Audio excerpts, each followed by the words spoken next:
Joe with Black Box Silver and Bronze, and I have 3 weeks of antique store and comic book finds to share with you. Let's check them out.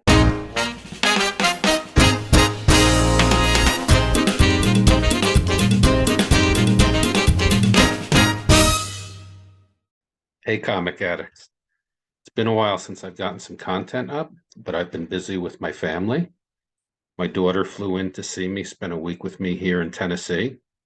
And then on the Thursday before Easter, we drove up to Annapolis, Maryland. It's about a 9.5, 10-hour drive. And she and I split the driving. Her brother goes to school at the Naval Academy. And I also flew in her other brother, my other son from California. And he met us, I picked him up at BWI.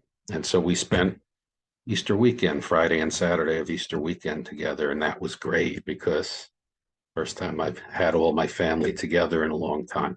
So while we were up there visiting Annapolis, we were walking around downtown. My daughter, who's an avid book reader, found a bookstore, and we went in there. And I picked up this book from 1949 called Dardanel's Derelict. Look at that beautiful cover. And it's a story about this guy, Major North, Hugh North. And apparently, there's lots of books about him. And he's works in the U.S. Army, but he kind of, I guess in the earlier books, they're more like whodunits, like detective stories. And then in the later books, they're more like spy thrillers. And in this one, there's a communist plot. It's in Istanbul, Turkey, and Dardanelles, and he's trying to get some information from the communist Soviet Union so that the U.S. can have a better missile program. So that sounds really good, and I'm looking forward to reading that. There's lots of comics in here, don't worry. So on the way back, it was Easter Sunday, and there's this string of antique malls that I've passed several times. One of them is called Snoopers, and I pulled over, and it turns out they were open. So I went in, I took a break from my driving, I walked around, I found some great stuff. So a couple of the things I found were some Big Little books. And actually, this is a better little book. And this is Dick Tracy and the Tiger Lily Gang. It's in great shape. The spine is fantastic. The colors are beautiful. This is copyright 1949. It's got some beautiful art inside. I found that one. There was this one dealer at the back who had lots of comics and a case full of Big Little books and Better Little books. I'll drop a picture in here because I took a picture of the case. And so I snagged two of them. I snagged that one and this one. This one's not in as good shape, but it's really cool. It's very patriotic looking. Wings of the USA. Also a Better Little book. And, you know, the spine is not as great, but I liked the way it looked and the patriotism. This is from 1940. It's a little bit older, and it also has the black and white cartoons in there. So I snagged a couple of Better Little books, and I also grabbed this Wonder Woman Power Records. There's no comic book with this. It's just the sleeve and the record. I've got Droid World, Star Wars book and record. Brand new, still sealed. They had like 5 copies of these in there, so I got that one. And I found this Christmas one, which is Frosty the Snowman, and this is on one of those little yellow records. I don't know if any of you remember that from when you were a kid. I had a couple of these, but I thought that was a really cool Christmas image. Then I did find one booth that had probably about 10 or 20 long and short boxes of comics, and a lot of them were dollar comics. So I snagged a bunch of dollar comics from this guy, and then a bunch of $2 comics from this guy. So these are the dollar comics. I found Hardware, issue number 16, and this is one of those DC milestone issues where there were black artists drawing black characters. And I'm trying to put these runs together, particularly the Hardware one. I find this really interesting. And this particular cover is really cool. This is issue 16 and says Hardware version 2.0. It's a bigger issue. It's 48 pages, and it has this gatefold cover, so you could see, I guess, his new suit in there. So that was pretty cool. And I found an issue of Blood Syndicate that I didn't have. That's Blood Syndicate number 11, as well as Blood Syndicate number 8. And I got Icon number 16. So these were some of the milestone comics that I didn't have yet. I always pick them up when I can find them for $1 or $2. Some of them go for a lot more, but if I hold out, I know I'll get them. I also found, just for $1, some of the Spire Christian comics, the Al Hartley Archie comics. This is Archie and Mr. Weatherby.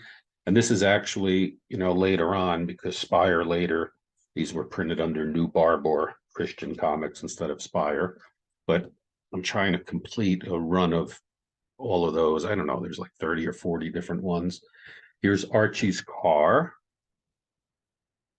And I think I may even have this one already. Usually if I find them for $1, I just grab them and see which one's going to be better. Archie's Parables. And I know I didn't have this one, Archie's Festival. And then I also found this for $1, which I thought was a really good deal. This is Master of Kung Fu number 37. And it's a black cover that's in pretty good shape. It's, it's not near mint or anything, but it's got this really cool cover with the spider web. And Dark Strider, I guess, is the guy he's fighting. He's got like multiple arms, kind of like when Spider-Man got his multiple arms with the Morbius run. But finding that for $1, that was a great deal, as well as an issue of Doomsday +1. And this is it's kind of a Kirby homage to Commandy #1. And then this is pretty beat up, but Underdog is here. I love Underdog. I loved watching that show when I was a kid. Simon Bar Sinister. I remember this guy's name. But there he is stopping 2 trains from colliding. So I had to get that. It could use a press. It's got a little bit of a crease up there, but I might be able to take care of that. And then this was a 4-issue series. This is issue number 304 from Eternity Comics. It's the story of Dracula. Really cool cover. I would have gotten all 4 if I had seen them. That was the only one I saw. And then Cadillacs and Dinosaurs. I really like this storyline. It's this one's in color. There are other ones that are in black and white, but some of them have some really good girl art on the cover, and that's the first issue of the top series. And then I also found this. I found Mars Attacks #2 from the top series. I just thought that was a really cool cover with that Mars Attacks alien and his fishbowl helmet there. So those were all my $1 pickups. Now, from the same place, I scored these. These were $2 a piece, but well worth it. Here's Ghostly Tales number 93 from Charlton. Look at that killer cover. And then I got several Ghost Banner issues that I needed in my run. Here's Ghost Banner number 9. That's San-Ho Kim. And he's a Korean artist who just does killer work on these Charlton supernatural horror covers. And here is Ghost Banner number 19. These are just some great covers. And here is Ghost Banner number 18.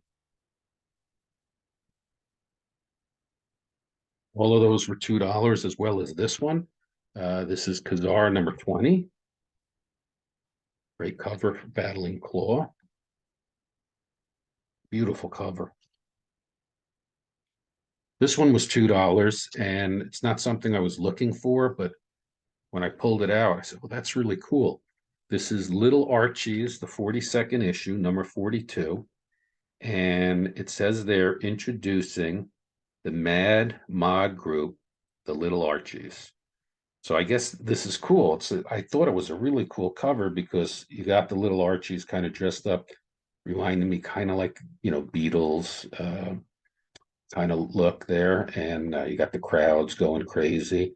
And so they had when they were older in the Archies comic books, there was the band called the Archies. And so this is the little Archies, and it says it's introducing them. So I assume that's their first appearance. So I thought that was really cool for $2. And then this one was, I think I paid $3 for this one. Those were all from one vendor. And then in the back where I got the Better Little books, I got this one, Archie's Love Scene. This is another one of those Spire Christian comics, and it is a Spire, in fact. And I'm pretty sure I paid $3 for this one. And I usually get them for $1 or $2, but when I see them, if they're a good price, I try to get them because I do not see them a lot. I picked this up. This is Wild West Cowboys of Moo Mesa. And I also paid $3 for this one, which is a really good price. If you look at this one online, it goes for a lot more. And I guess it was a limited series, but I love that train cover, so I snagged that one. And then this one, I think I paid $5 for. And this is Classics Illustrated number 26, which is Frankenstein. And it's got this beautiful Frankenstein cover there. I believe this is the 6th print. And one of the ways you can tell the difference is by the covers. This is a different cover than the first print, but they reuse the covers a lot. I think this is the first time there was a 15-cent stamp on it. So if you look at the prices, that can tell you. But the real way to tell with the Classics Illustrated is to look at the back. And so you can see how many issues are available. So right now, it's up to issue 82, right? So they weren't all released at the same time. So I don't know the rate that they were released at, but let's say the first 10 came out, right? So that would be the first printing. And then if you saw from that on the back, it went up to 20. Let's say they did 10 at a time. So if you saw on the back that it went up to 20, then that would have been the second printing, right? And so forth. So anyway, I believe this is the 6th printing. It might be the 5th, but I don't really care what printing it is. It's just such a cool cover. And I'm looking forward to reading that. The first splash page is really cool. If I have a picture of that, I'm going to throw that in there. And then the last comic I got from this place, the Snoopers Antique Mall, I think I paid $5 for the Frankenstein, and he had 8 on this one. And this is beat up, but it's a really cool Adventures of Mighty Mouse. And does it have that? It's number 7, Adventures of Mighty Mouse number 7. Now it's got some issues with it, right? Up here, it's got some problems up in this top corner. Down along the bottom, there's a lot of chipping. And I saw something else like the staple over here. This area is pretty rough, along this side. But I like to preserve this thing. I love Mighty Mouse. I think this is a super cool cover. What do you think? The kind of sci-fi Buck Rogers, Flash Gordon aspect of it. You got the Earth in the background. They must be on Mars or something. There's flying saucers. Got Jupiter in the background. Kind of like a mouse, good girl art. And I'm a big fan of Mighty Mouse. And, I have the opportunity to take this comic out of there for just a couple of bucks, put it in my collection, preserve it, put it in a nice bag and board to keep it for future generations. So it's hard for me to leave something like this behind, even though, it's not in the greatest of shape. So that was everything that I got at Snoopers. And then there were 2 antique stores right next door. And the next one I went to was the Old Fort Antique Mall. Now, they didn't have as much comics, but I did get some really cool stuff there. I got 3 things there. So the first thing I got was this. This is Abbott and Costello High Flyers, and it's a 16 millimeter film. So the film reel is in here, and there's the side of the box. And if I can get a projector, I could watch this movie. There's the film on the reel right in there. It's not 8 millimeter, it's 16 millimeter. but I thought that was really cool. I love Abbott and Costello. I used to watch all the Abbott and Costello reruns when I was a kid. They were so funny.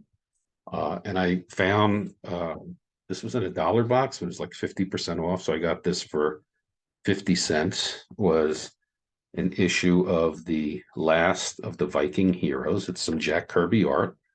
It says Jack Kirby and Dave Stevens and someone else. It doesn't really look like Dave Stevens. Maybe um, he had something to do with this, but even inside, it doesn't really, well, maybe. But it's just a short run, and I'm trying to piece that together. So I snagged that one. And then the last thing I got at this place was just amazing. It's comic related. It's not a comic book, but it's comic related. It's Disney. It's called The Victory March, The Mystery of the Treasure Chest.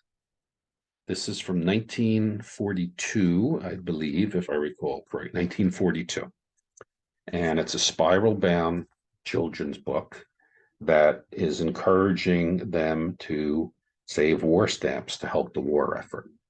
And so you could see here as well. So what's really cool about this book is it's in pretty good shape for the age and the fact that it was a children's book. But anyway, all the characters are in it, and it's a rhyming poem that tells a story. In the train here is you can flip it open. So it's like a flip book. You flip things open, right? And there in the train is that treasure chest, right? In this flip book. And what happens is it gets stolen. And it gets stolen by the wolves. And the wolves are dressed up like Nazis. And so other things that the book does is it's got one of those spinning wheel things where, you know, these guys will chase each other when you spin this, right? Really cool. And one of the guys in there is the villain. And let me see if I could get, there's Jiminy Cricket, and there we go. So you could see him in his Nazi regalia there.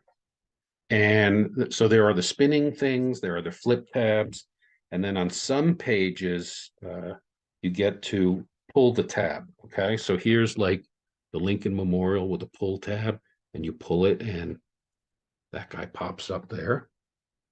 And remarkably, most of the stuff is intact. So there are two pages where it's not intact. Here's one. So the pull tab part of this is missing. I found this, it wasn't here, it was shoved in the back page. I put it back in, and basically it would have been a pull tab, and these guys would run along the mall there, right? And then the one that is missing is here. The pull tab is here at the top, and what's supposed to be over here is Dumbo, and you can make Dumbo fly up to the top there. So here they are. Look at that art there. This is very patriotic. I love it.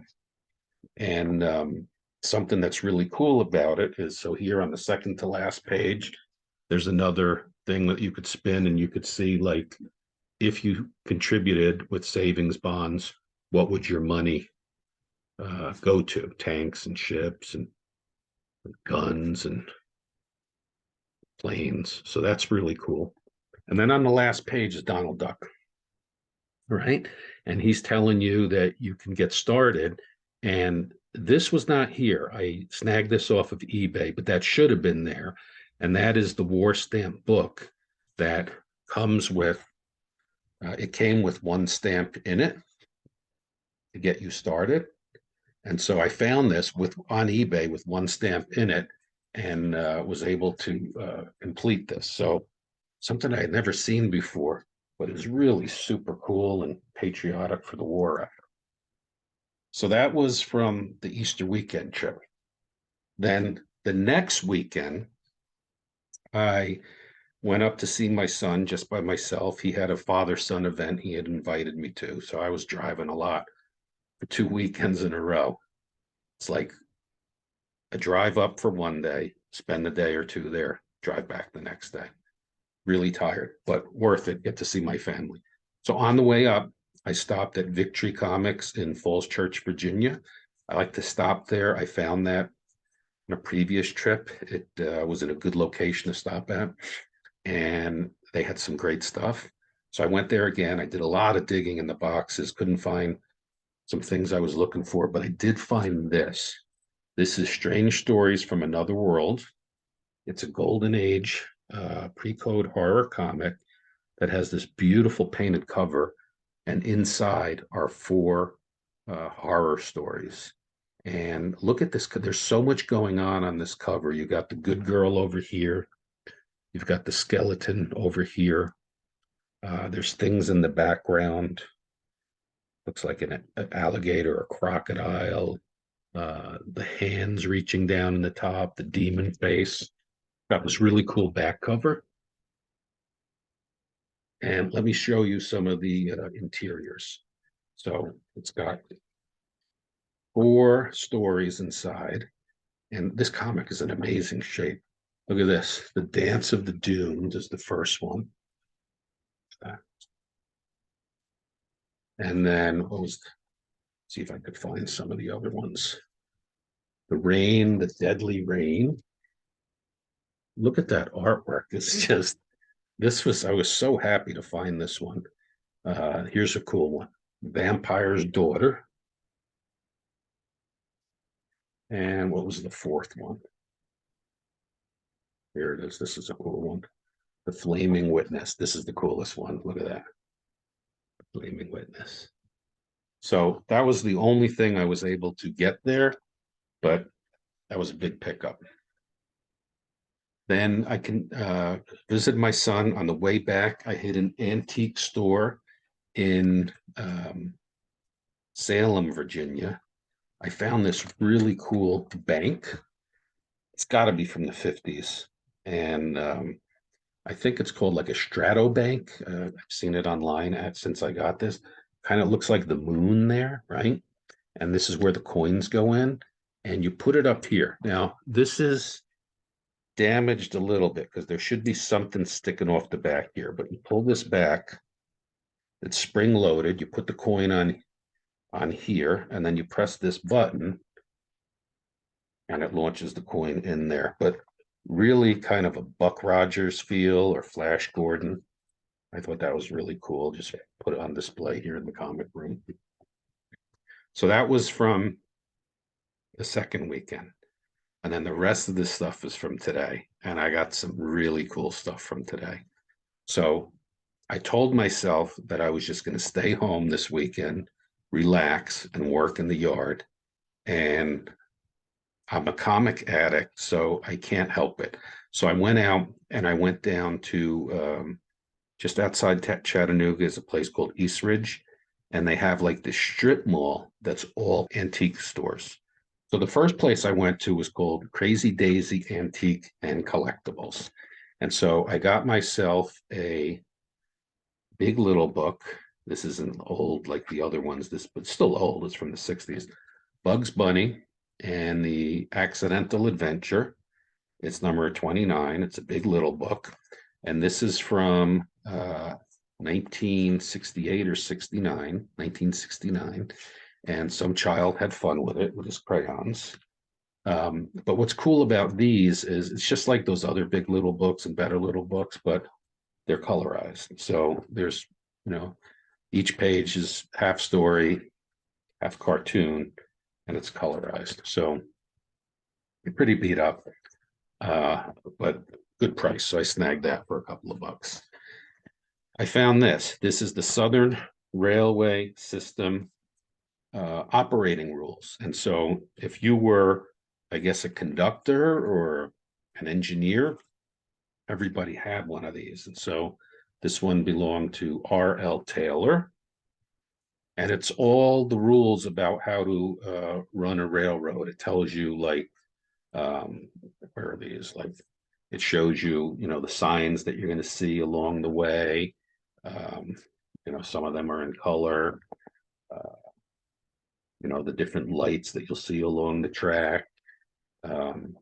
Really a user's manual. hand flag and lamp signals. And I can imagine, like, when I was a pilot in the Navy, we had something like this for the aircraft that we flew, and we would carry it with us when we went flying. So this is similar to that. And I love railroad paraphernalia, so I thought that was really cool. And then I found this. This is from, I think it was 1941. Let me just double check. Copyright MCM XLI 41. American on Guard, Army, Navy, Marine Corps, facts, insignia, and uniforms. Why can't we make stuff like this anymore? Look how patriotic this is. And you go in here and you can find information about the aircraft that the Army had, and you could find information about the uniforms and the epaulets, what they wore on their shoulders, their rank insignia. And here's a lot of Army stuff in here. When you get to the near the back of it, oh, here's some more cool things on different decorations they would receive, like the Purple Heart. And then you get to the back and you find the Navy and where they're ported, and ships of the Navy, and uniforms of the Navy. Really cool American Patriot series. And you'll notice, like, Army, Navy, Marine Corps doesn't mention the Air Force. They weren't in existence yet. They broke off from the Army. I found that. And then the other thing that I found was a special agent. This is from the Association of American Railroads. They put out about 8 or 10 of these newsprint comics about railroad activity. And this is from, I believe, 1959, thereabouts. Association of American Railroads. And it's got this great story about trains and how the railroad systems work. And lastly, from this crazy daisy, I found Major Inepac, the Space Ace.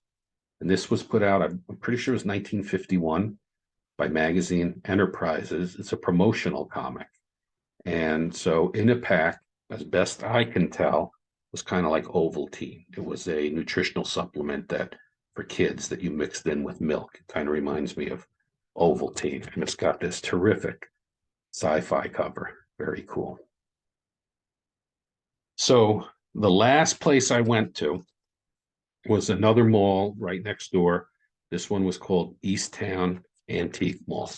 And I have had good luck at this place.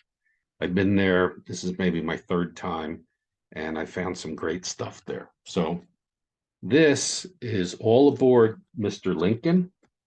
And just like I showed you that special agent, this is from the same run. This is the Association of American Railroads. So really cool emotional comic to add. I got this one like $1.60. It was, I think it was $2.50, but it was 35% off, something like that. I wound up paying about $1.60 or $1.65. That was a great deal. This is super cool. This is from, I believe it was 1936. I'm going to double check. 1929. 1929.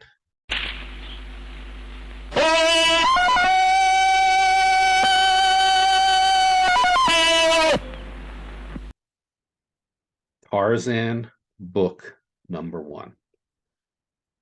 I have not done any research, but this might be the first Tarzan comic. 1929, Tarzan book number 1, picturized from the novel with 300 pictures. And this is if you could see the green that's here, that should have been the binding that went all the way around to the back. All right, so that's missing from the side. It's still held together. So it appears that it might all be here. I don't know for sure, but it's got the story of Tarzan turned into comics like this. And the whole book is like this. And This one page is torn a little bit. That's the only page that's torn. I didn't count all the numbers. I just got home, but it goes up to page 76 here. And it doesn't seem like the story like ends properly.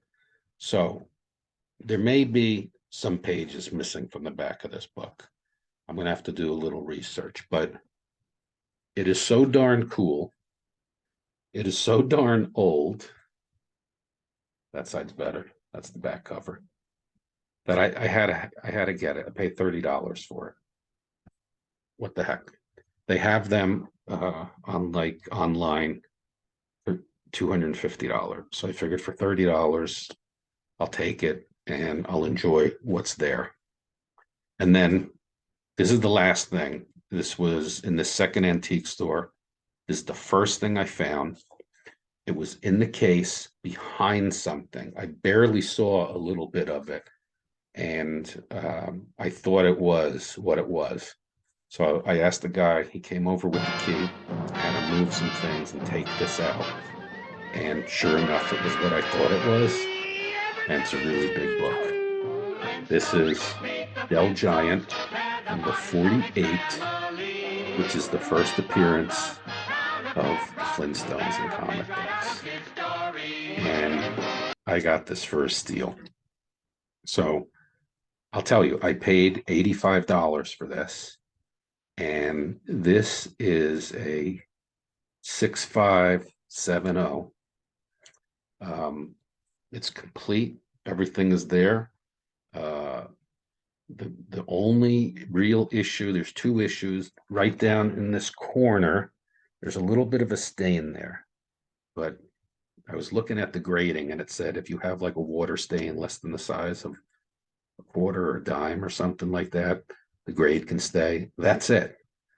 It's a square bound, and a lot of times the edges of the square bounds get all tattered. This one is not. This one is in great shape. It's got a little bit of very, very slight spine roll, which the grading said that it can have very slight spine roll. And so I think this is about a 6.5 or a 7. Now, the one issue that I don't know how it affects the grade is that in here, not only is it comics, but it's games for children. There's like crossword puzzles, connect the dots, mazes, things you could cut out, make little table games and everything. Well, the connect the dot, the maze, crossword puzzle are done, all in pencil, could be erased. Nothing is cut out, nothing else is written in. I don't know how that affects the grade. Maybe if you could tell me, like, what would it drop it to? Or would this just be called like an apparent 6.5? So why was this such a great deal? Well, it's special. It's the first appearance of the Flintstones in comics. I got it for $85. Like 1.8s and 1.5s are going for over $100. So this is going into my best finds category. I couldn't believe I got this today. I was really excited to get it for the price I did. So addicts, that is my last 3 weeks of comic hunting, mostly in antique stores. How did I do? Pretty cool stuff, right? Thanks for watching. I'll see you next time. Bye-bye.